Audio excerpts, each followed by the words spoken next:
நேரு அவர்கள் வீட்டில் நடந்த ரைடு, அதில் இருக்கக்கூடிய ஆதாரங்கள், இது ஒட்டுமொத்த தமிழக மக்களுக்கு தலைக்குனிவு. திராவிட மாடல் நீங்க சொல்லிக்கிட்டு குற்றவாளிகளை காப்பாற்றுவது என்பது எந்த வகையிலும் ஏற்றுக்கொள்ள முடியாது. சொல்ல போனா நியாயமான அரசா இருந்தா அவர் அமைச்சர் பதவியில் நீக்கி இருக்கணும். கோர்ட் உங்களுக்கு தெளிவான விஷயத்தை சொல்லியிருக்கு. உங்க மேல ஆதாரத்துடன் கொடுக்கப்பட்டிருக்கு. ஏன் எஃப்ஐஆர் பதிவு கேட்குது கோர்ட்? இப்போ நீங்களும் நானும் பேசுறது வேற சார். உயர் நீதிமன்றத்துடைய நீதி அரசர்கள் ஆதாரம் இருக்குது, ஏன் வழக்கு பதிவு பண்ணலன்னு கேட்காங்க. இந்த 1000 கோடி ரூபாய் ஊழல்ல முதல்வர் ஸ்டாலினுக்கும் துணை முதல்வர் உதயநிதிக்கும் அவங்க குடும்பத்தினருக்கும் தொடர்பு இருக்கிறது உறுதிப்படுத்துற விஷயமா இருக்கு. இடி திமுக கூட ஏதோ ஒரு வகையில டைப் ஆயிட்டாங்களா?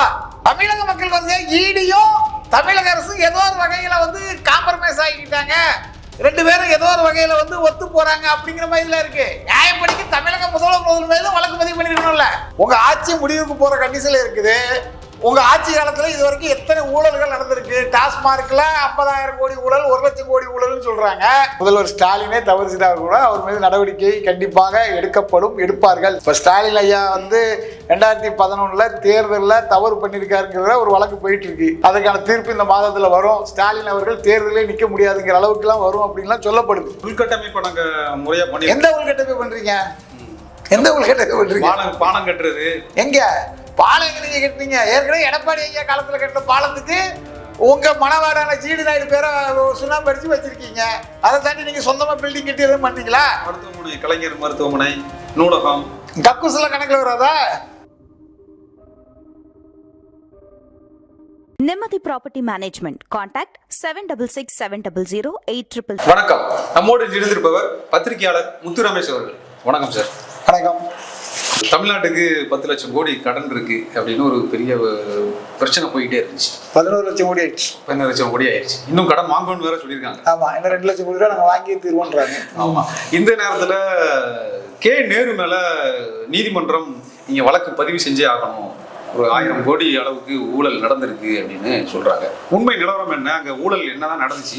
நீதிமன்றம் இந்த அளவுக்கு ஃபோர்ஸ் பண்ணதுக்கான காரணம் என்ன? அமலாக்கத்துறை 4 மாதங்கள் 5 மாதங்களுக்கு முன்பே தமிழக டிஜிபி அவர்களுக்கும் உள்துறை செயலாளர் அவர்களுக்கும் நேரு அவர்கள் வீட்டில் நடந்த ரைடு, அதில் இருக்கக்கூடிய ஆதாரங்கள், அவர் வேலை வாங்கி தரேன்னு சொல்லி பல 1000 கோடி ரூபாய் கொள்ளையடித்திருக்கிறாருங்கிறத வாட்ஸ்அப் பதிவில் இருந்து, குரல் பதிவில் இருந்து எல்லாத்தையும் எடுத்து மிக தெளிவாக தமிழ்நாடு டிஜிபிக்கும் தமிழ்நாடு உள்துறை செயலாளருக்கும் அவங்க வழக்கு பதிவுன்னு சொல்லி லெட்டர் கொடுத்தாங்க. ஆதாரத்துடன், ஆதாரம் இல்லாமல் சும்மா சொல்லலாம். செஞ்சிருக்காரு அப்படின்னு பொத்தாம் பொதுவாக சொல்றதுங்கிறது வேற, ஆதாரங்களுடன் கொடுக்கப்படுகிறது. அப்போ தமிழக அரசு உண்மையாகவே வழக்கு பதிவு பண்ணியிருக்கணும். சொல்ல போனா நியாயமான அரசா இருந்தா அவர் அமைச்சர் பதவியில் நீக்கி இருக்கணும். இல்ல, அது நீங்க வழக்கு உண்மைதானா இல்ல இடி மத்திய அரசு அழுத்தமானு அவங்க விசாரிக்கணும்ல. மத்திய அரசு அழுத்தத்துறை விசாரிக்கணும்ல. அது கரெக்ட் சார். அவங்க ஆல்ரெடி விசாரிச்சு ஆதாரத்துடன் உங்களுக்கு கொடுக்காங்க. மற்றபடிக்கு இப்ப பொத்தாம் பொதுவா சொன்னால் நீங்க சொல்றது கரெக்ட். இப்ப நான் ஒரு குற்றச்சாட்டு சொல்றேன், ஸ்டாலின் ஐயா மேல ஒரு குற்றச்சாட்டு சொல்றேன், இல்ல உதயநிதி ஸ்டாலின் மேல ஒரு குற்றச்சாட்டு சொல்றேன். அதை ஆதாரம் இல்லாம எடுத்துக்கிட முடியாது. அது பொத்தாம் பொதுவா போயிடும். இது அமலாக்கத்துறை முழுக்க ஆதாரத்தின் அடிப்படையில் வழக்க பதிவு பண்ணுங்கன்னு 2 முறை தமிழக அரசுக்கு தொடர்ந்து வலியுறுத்தி இருக்கு. ஆனா நீங்க என்ன பண்ணீங்க? அவரு மேல ஒரு விசாரணை கமிஷனையோ அல்லது காவல்துறை அவர் மேல வழக்கு பதிவு பண்ணணும், இல்லை அப்படின்னா ஆட்சிக்கு கெட்ட பேர் வந்துடும் அப்படிங்கிற பயம் காரணமாக அவர் அமைச்சர் பதவியில் கூட நீக்கிருக்கலாம், இல்ல சஸ்பெண்ட் ஆச்சு பண்ணிருக்கலாம். அதை நீங்க செய்யல. அப்படிங்கிறதுக்கு அப்புறம் 2 பேரு உயர் நீதிமன்ற மதுரை கிளையில வழக்கு தொடுக்கிறாங்க. ஒருவர் அதிமுகவுடைய வழக்கறிஞர் பிரிவு செயலாளர் ராஜ்யசபா உறுப்பினர் இன்பதுரை அவர்கள், இன்னொருத்தர் ஆதிநாராயணங்கிறவர். இவங்க வழக்கு கொடுத்து இது ஏன் எஃப்ஐஆர் இவர் மேல ஏன் வழக்கு பதிவு பண்ணல, இவர் மேல இந்த அளவுக்கு ஆதாரங்கள் கொடுக்கப்பட்டிருக்குது, அமலாக்கத்துறை கொடுத்துருக்கு அப்படின்னு சொல்லும் போது அதான் உண்மையா பொய்யா நாங்க விசாரிச்சுட்டு இருக்கோம்ன்றாங்க. என்ன உண்மையா பொய்யாண்டு நீங்க கொடுத்தா அதுக்குதான் கோர்ட் உங்களுக்கு தெளிவான விஷயத்தை சொல்லியிருக்கு. உங்க மேல ஆதாரத்துடன் கொடுக்கப்பட்டிருக்கு, ஏன் எஃப்ஐஆர் பதிவு கேட்குது கோர்ட். இப்போ நீங்களும் நானும் பேசுறது வேற சார். உயர் நீதிமன்றத்துடைய நீதி அரசர்கள் ஆதாரம் இருக்குது, ஏன் வழக்கு பதிவு பண்ணலன்னு கேட்காங்க. அதுக்கு நீங்க என்ன பதில் சொல்றீங்க? அதான் லஞ்ச ஒழிப்புத்துறை என்ன சொல்றாங்கன்னா, இடி அமலாக்கத்துறை கொடுத்த ஆதாரம் வந்து உண்மையா பொய்யா அப்படி அந்த விசாரணையில நாங்க இருக்கோம், அதனால லேட் ஆயிடுச்சுன்றாங்க அவங்க. அதனாலதான் நாங்க கேஸ் கொடுக்கல. அவங்க கொடுத்த ஆதாரமே உண்மையா பொய்யான்னு அதை நீங்க விசாரிக்கிறீங்க. ஏன்னா இடி மத்திய அரசு கையில இருக்கு, அவங்க ஒருவேளை எலெக்ஷனுக்காக பண்ணலாம்னு கூட அவங்க நினைக்கலாம்ல. அவங்க எலெக்ஷனுக்காகனா இப்ப இன்னைக்கு நேத்தா பண்ணாங்க, இன்னைக்கு நேத்தா பண்ணாங்கன்னு கேட்போம். ஏன் கேஸ் இவ்வளவு நாள் நீங்க இப்போ வந்து என் கையை பிடிக்கணும்? இந்த கேஸ் நடத்திருக்கலாம்ல, 2024 23 நடத்திருக்கலாம்ல. இந்த வழக்கு கேஸ் அப்பவே போட்டிருக்கலாம்ல. கடந்த ஆகஸ்ட் செப்டம்பர்ல நடக்கக்கூடிய நிகழ்வு. அதுக்கப்புறம் கோர்ட்டுக்கு போயிருக்காங்க. கோர்ட்டுக்கு தான் இப்போ வழக்கு இவங்க மேல வழக்கு பதிவு பண்ண சொல்லியிருக்காங்க. இது வந்து ஒட்டுமொத்த தமிழக மக்களுக்கு தலைக்குனிவு. கோர்ட்டு ஒரு அமைச்சரு, அது மூத்த அமைச்சரு, அவர் வந்து ஒரு குற்றவாளி, அவர் வந்து வேலை போடுறேன்னு சொல்லிக்கிட்டு 35 லட்சம் 50 லட்சம் 25 லட்சம்னு சொல்லி வாங்கியிருக்காரு. அவருடைய நகராட்சி வழங்கல் அதிகாரத்தை பயன்படுத்தி அதுல வந்து அவர் மகன் சம்பந்தப்பட்டிருக்கிறார், அவருடைய தம்பிகள் 2 பேர் சம்பந்தப்பட்டிருக்காங்க அப்படின்னு சொல்லி யார் சொல்றா? தீர்ப்பு வழங்க வேண்டிய கோர்ட்ல சொல்றாங்க, நீதியரசர்கள் சொல்றாங்க. ரோட்ல போடுற குப்பனா சுப்பனா சொல்றதுங்கிறது கிடையாது. அப்போ நீங்க செஞ்ச தவறுங்கிறது உறுதியாக இருக்கிறது அப்படின்னு கோர்ட்டே தமிழக அரசுக்கு கொண்டு வைக்குது.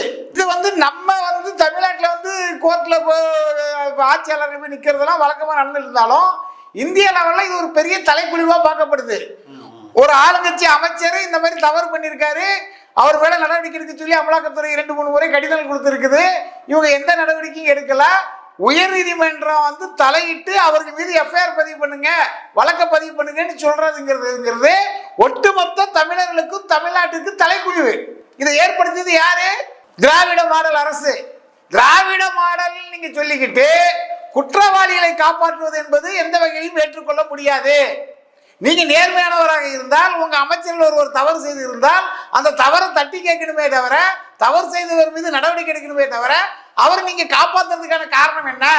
அப்ப காப்பாற்றுறதுக்கான காரணம் இதில் இந்த 1000 கோடி ரூபாய் ஊழல்ல முதல்வர் ஸ்டாலினுக்கும் துணை முதல்வர் உதயநிதிக்கும் அவங்க குடும்பத்தினருக்கும் தொடர்பு இருக்கிறது உறுதிப்படுத்துற விஷயமால இருக்கு. நியாயப்படிக்கு வந்து ஈடி வந்து இந்த ஒரு தவறு நடந்திருக்கு, முதல்வர் ஸ்டாலின் ஆட்சியில் தான் நடந்திருக்கு. அப்ப ஸ்டாலின் மேலேயே வழக்கு பதிவு பண்ணணும்ல, கோர்ட்டுக்கு போயிருக்கணும். இப்ப ஈடி மேல எங்களுக்கு சந்தேகம் வருது, பொதுமக்களுக்கு. ஈடி வந்து திமுக கூட வந்து ஏதோ ஒரு வகையில் டைப் ஆயிட்டாங்களோ, ஒரு குற்றவாளி மேல மட்டும் நடவடிக்கை எடுக்கிறதும், குற்றவாளிக்கு எட்டா இருக்கக்கூடிய தலைமை குற்றவாளி மீது நடவடிக்கை எடுக்கல அப்படிங்கிறதும், அவர் பேர்ல எஃப்ஐஆர் போடணும், அவர் மேல வழக்கு பதிவு பண்ணணும் கோர்ட்டுக்கு போகாததும் ஈடி மீது தமிழக மக்களுக்கு சந்தேகம் வருது. ஈடி மீது திமுக அரசுக்கும் சந்தேகமா இருக்கு. தமிழக மக்களுக்கு வந்து ஈடியும் தமிழக அரசும் ஏதோ ஒரு வகையில வந்து காம்ப்ரமைஸ் ஆகிக்கிட்டாங்க, 2 பேரும் ஏதோ ஒரு வகையில வந்து ஒத்து போறாங்க அப்படிங்கிற மாதிரி இருக்கு. நியாயப்படிக்கு தமிழக முதல்வர் மீது வழக்கு பதிவு பண்ணிருக்கணும்ல. இப்ப நான் தான் முதலமைச்சர், எனக்கு கீழே உள்ள அமைச்சர் தவறு செய்கிறார், அவர் மேல நான் எந்தவித நடவடிக்கை எடுக்கல. அப்போ வந்து குற்றவாளிக்கு நான் வந்து உடந்தையா இருக்கேன்னா, நானும் குற்றவாளியாக இருந்தாதானே அவருக்கு நான் உறுதுணையா இருக்க முடியும். இல்ல, அது லஞ்ச ஒழிப்புத்துறை கையில இருக்கு. எது லஞ்ச ஒழிப்புத்துறை யாரு சார்? இப்போ கோர்ட் உத்தரவு போட்டதுக்கு அப்புறம் இவங்க வழக்கு பதிவு பண்ணுவாங்களா, பண்ண மாட்டாங்களா? பண்ணிதான் ஆகணும். அப்போ வந்து பண்ணலைன்னா கோர்ட் அவமதிப்பு வழக்கு வருமா வராதா? கண்டிப்பா வரும். உங்க ஆட்சி முடிவுக்கு போற கண்டிஷன்ல இருக்குது. உங்க ஆட்சி காலத்துல இது வரைக்கும் எத்தனை ஊழல்கள் நடந்திருக்கு? டாஸ்மார்க்ல 50,000 கோடி ஊழல், 1 லட்சம் கோடி ஊழல்னு சொல்றாங்க. உங்களுடைய அமைச்சரே உதயநிதி சபரீசன் 30,000 கோடி ரூபாய் லஞ்சம் வாங்கிட்டாங்கன்னு சொல்றாங்க. வெளியாக சொல்லல, உங்களுடைய அமைச்சர், அது நிதி மந்திரியாக இருந்தவர், முன்னாள் முதல்வர் பிடி ராஜனுடைய பேரன், முன்னாள் சபாநாயகர் பள்ளிவேல் ராஜனுடைய பையன், அவரே உங்க மேல குற்றச்சாட்டு சொல்றாரு. ஆனா எந்த நடவடிக்கையும் இது வரைக்கும் நீங்க எடுக்கல. தவறுகளை சரி செய்யக்கூடிய விதமா நீங்க எதுவுமே செயல்படுத்தல. கிட்டத்தட்ட தமிழ்நாட்டில் சுதந்திரத்துக்கு பிறகு 75 ஆண்டுகளமாக வாங்கிய கடன் தொகை 5 லட்சம் கோடி ரூபாய்னு சொல்லப்படுது. இப்போ இந்த 2001 இருந்து 2006 வரைக்கும் 6 லட்சம் கோடி ரூபாய் கடன் வாங்கியிருக்காங்கன்னு சொல்றாங்க. அது இல்லாம புதுசா நாங்க இன்னும் 2 லட்சம் கோடி ரூபாய் வாங்குவோம்னு சொல்லி நிதி மந்திரி சட்டசபையிலே சொல்றாரு. அப்ப கடன் வாங்கி அரசு நடத்துவதற்கு எதுக்கு வந்து நீங்க வரி வசூல் பண்றீங்க? எதுக்கு வந்து கனிம வளங்களை விற்கிறீங்க? எதுக்கு வந்து பொதுமக்கள் பாதிக்கக்கூடிய அளவுக்கு 3 முறை மின்சார கட்டணத்தை உயர்த்தி இருக்கிறீங்க?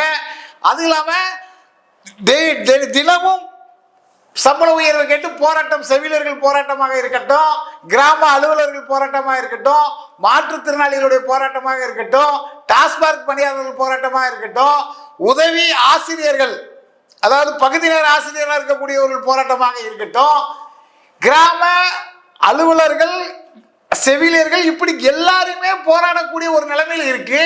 அப்ப 6 லட்சம் கோடி ரூபாய் கடன் வாங்கி என்ன பண்ணீங்க அப்படிங்கிற கேள்வி வருது இல்லையா? இல்ல உள்கட்டமைப்பு நாங்க முறையா பண்ணி எந்த உள்கட்டமைப்பு பண்றீங்க? எந்த உள்கட்டமைப்பு பண்றீங்க?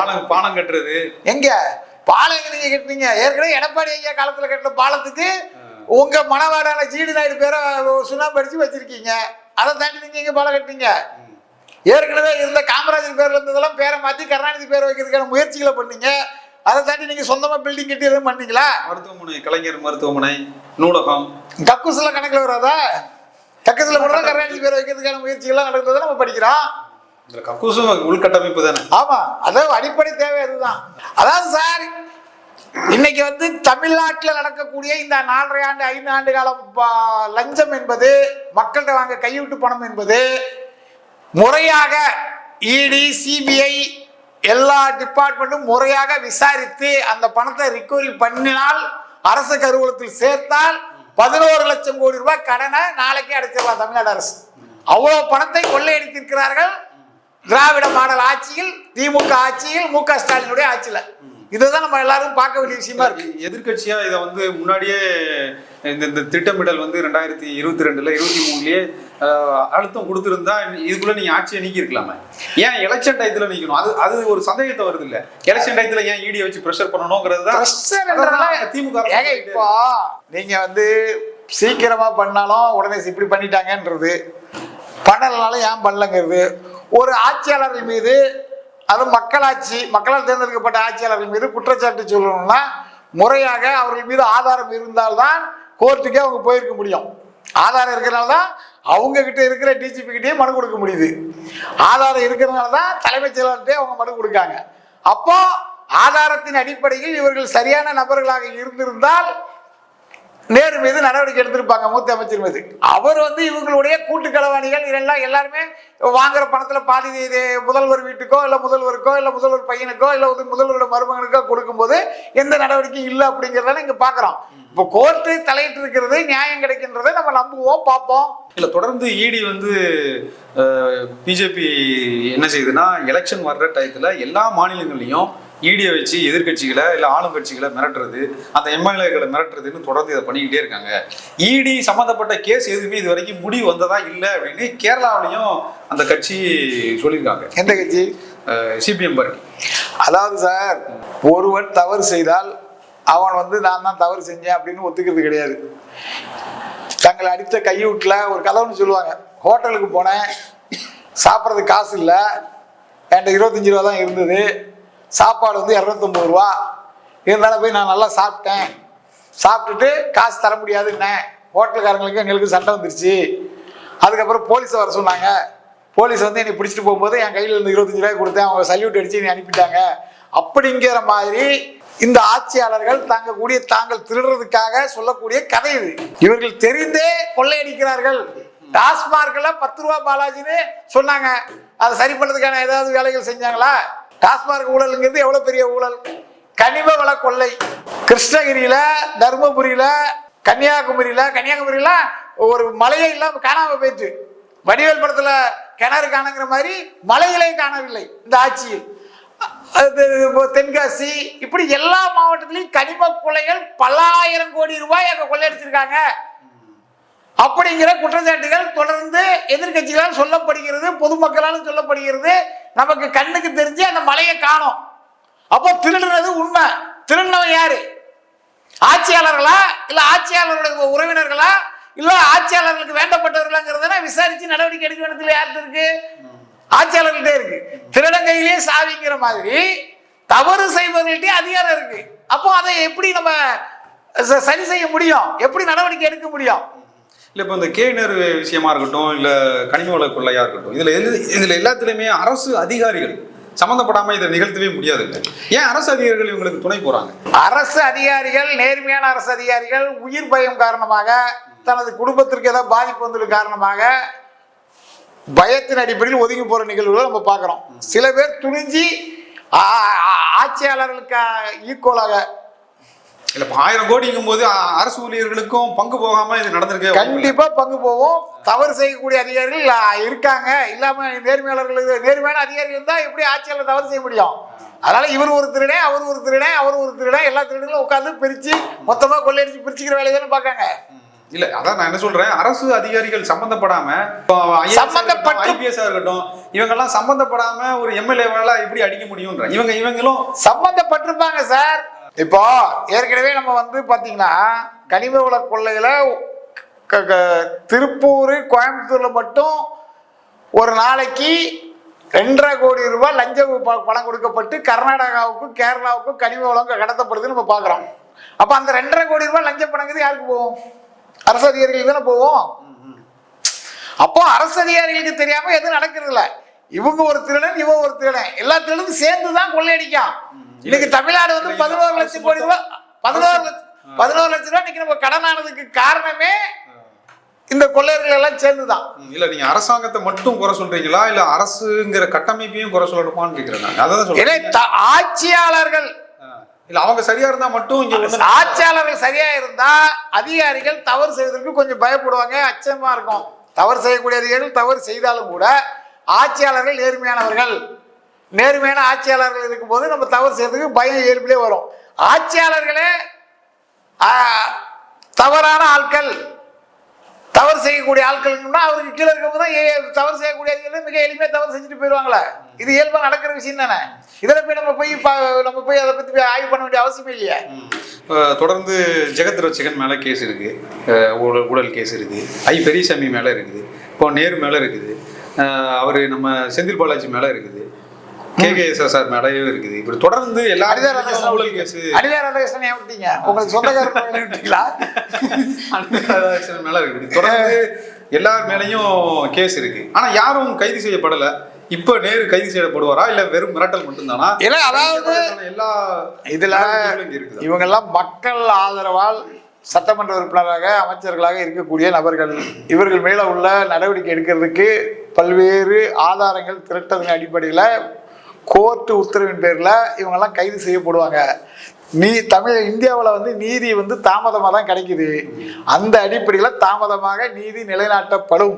அந்த வகையில் நீங்க சொன்ன செந்தில் பாலாஜியாக இருக்கலாம், KKSSR இருக்கலாம், பொன்முடியாக இருக்கலாம், பாலாஜி அவர்களா இருக்கலாம், அனிதா ராதாகிருஷ்ணனா இருக்கலாம், ஏன் முதல்வர் ஸ்டாலினே தவறு செய்தால் கூட அவர் மீது நடவடிக்கை கண்டிப்பாக எடுப்பார்கள். இப்போ ஸ்டாலின் ஐயா வந்து 2011 தேர்தலில் தவறு பண்ணியிருக்காருங்கிற ஒரு வழக்கு போயிட்டு இருக்கு. அதுக்கான தீர்ப்பு இந்த மாதத்தில் வரும். ஸ்டாலின் அவர்கள் தேர்தலே நிற்க முடியாதுங்கிற அளவுக்குலாம் வரும் அப்படின்லாம் சொல்லப்படுது. அப்போ 2011 நடந்த வழக்கு எதுக்கு இப்போ வருது? அப்போ வந்து கோர்ட் வந்து ஸ்டாலின் அவர்களை முடக்க வேண்டும் அப்படிங்கிற அடிப்படையில் செயல்படுதுன்னு கூட நீங்க கேட்கலாம்.